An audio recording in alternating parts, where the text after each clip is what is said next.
বতৰৰ ফল বোলে বতৰত খাব লাগে। সৰু হৈ থাকোঁতে আমাক মাহঁতে কৈছিল। নমস্কাৰ, আপোনালোক সকলোকে মোৰ অন্য এটা মিনি ভ্লগলৈ স্বাগতম জনাইছোঁ। আশা কৰোঁ সকলো ভালে আছে।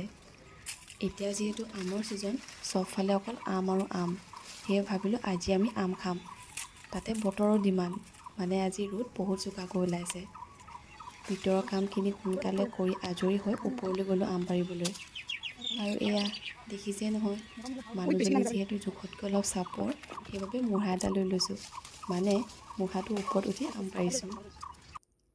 4টা আম ছিঙি আনি এনেদৰে ভালকৈ ধুই লৈছোঁ। আপোনালোকে বাৰু আম খাই কেনেকৈ ভাল পায়? আমি অৱশ্যে ৰুকিহে খাই ভাল পাওঁ দেই। সেয়ে আমকেইটা ভালকৈ বাকলি গুচাই আকৌ এবাৰ ধুই লৈছোঁ। তাৰপিছত পিহনাখনত ধুনীয়াকৈ পিচি তাতে নিমখ আৰু ভোট জলকীয়া দি লৈছোঁ। টেঙাত পিছে জলকীয়া দিলেহে খাই ভাল লাগে, নহয় জানো? আৰু আমাৰ আম ৰেডি।